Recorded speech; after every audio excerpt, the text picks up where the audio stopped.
It's been a rough 12 months for this forest.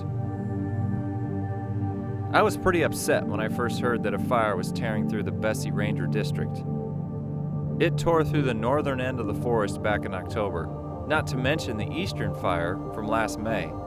It spread to nearly 6,000 acres of the forest and 13,000 acres to the north on private ground. It missed my go-to hunting spots, but I almost wish it hadn't after I saw what it did to the 4-H camp.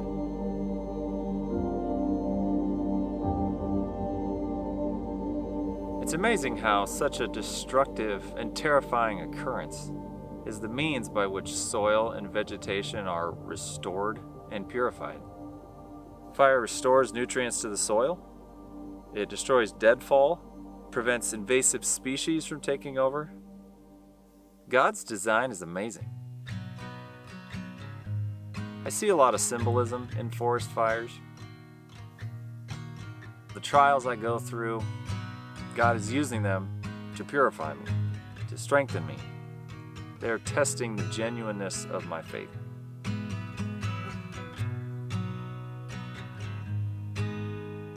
This place will come back better than before. It's a unique place here just outside of Halsey, Nebraska. 25,000 acres of trees planted in the sandhills. Halsey, along with the McKelvey National Forest, were the brainchild of botanist Charles E. Bessey in 1890. The nursery on site has provided millions of trees to not only the forests themselves, but to guys like me who just want more trees on their property. Thankfully, it was saved.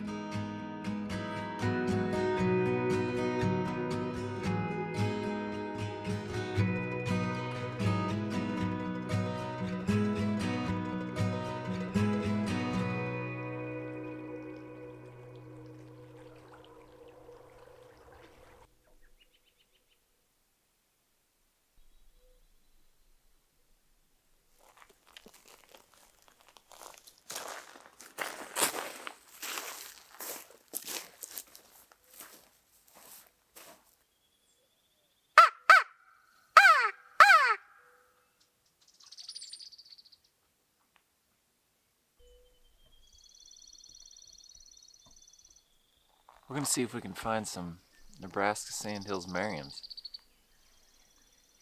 And if some Easterns or Rio Grandes show up, I won't know the difference.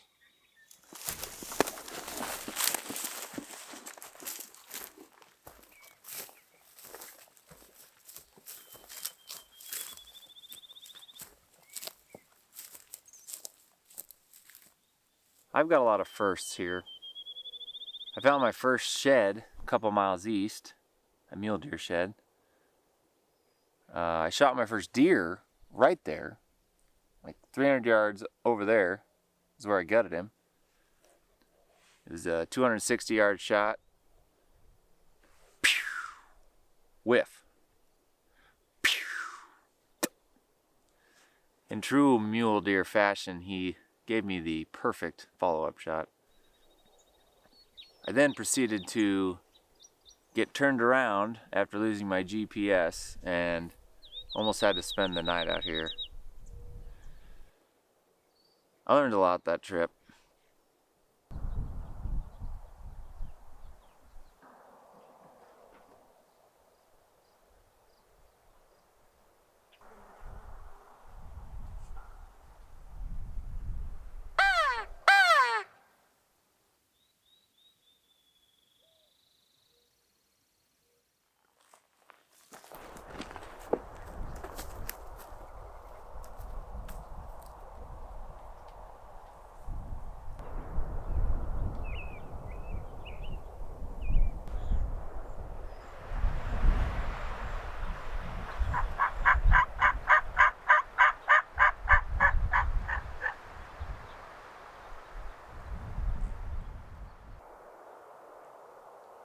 Haven't seen or heard a single turkey. The dwindling numbers might be affecting Halsey as well.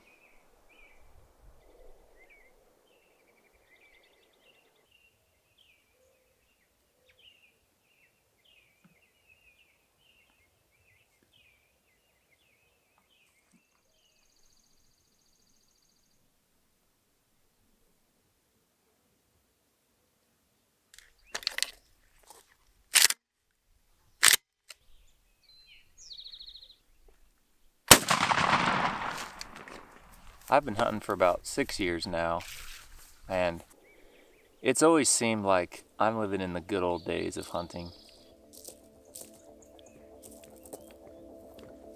That may not be the case as it once was. This year, the Nebraska Game and Parks Commission reduced the amount of turkey permits and implemented a harvest check-in procedure. It seems that reported numbers are down.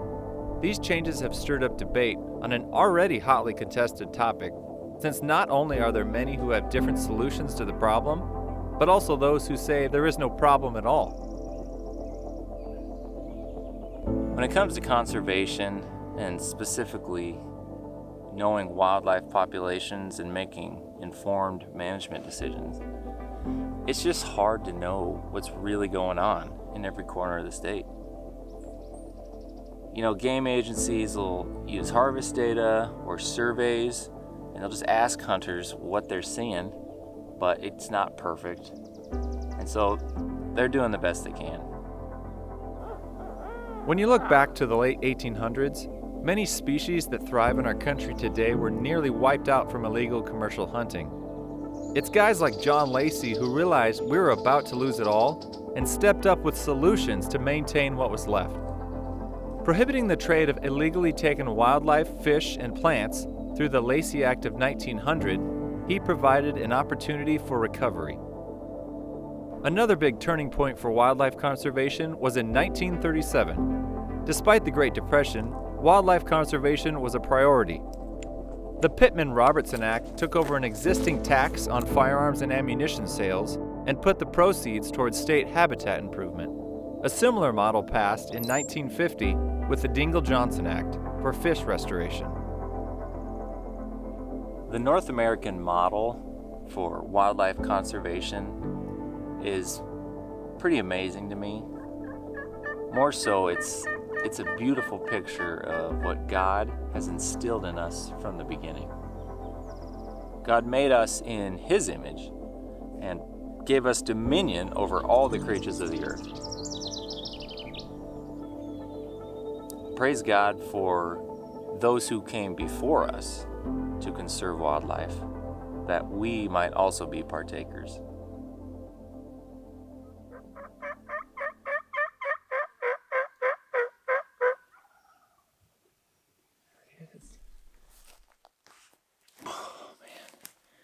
Just had a gobbler responding to any noise I would make. Problem was, it was right at sunset. I think I know where he roosted. See if we can get him in the morning.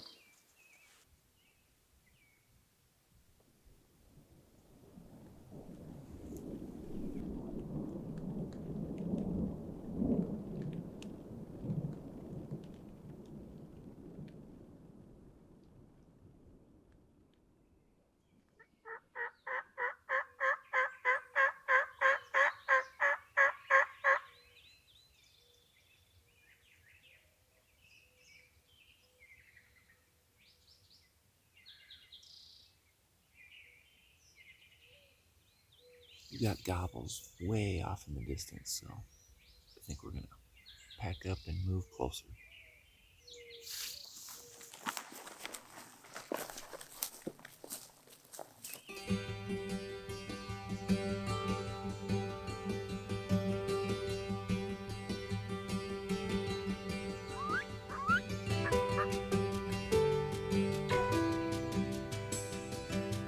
Whether it's the late season lull, reduced turkey numbers, or just plain bad hunting, it soon becomes clear that it's just not going to happen.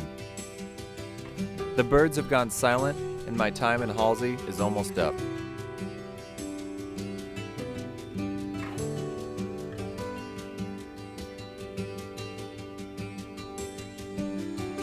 Proverbs 16:9 says, "The heart of man plans his way, but the Lord establishes his steps." I didn't fill my tag, but I am now a better hunter because of these last few days. It wasn't my plan, but I will benefit from it, and for that, I am grateful.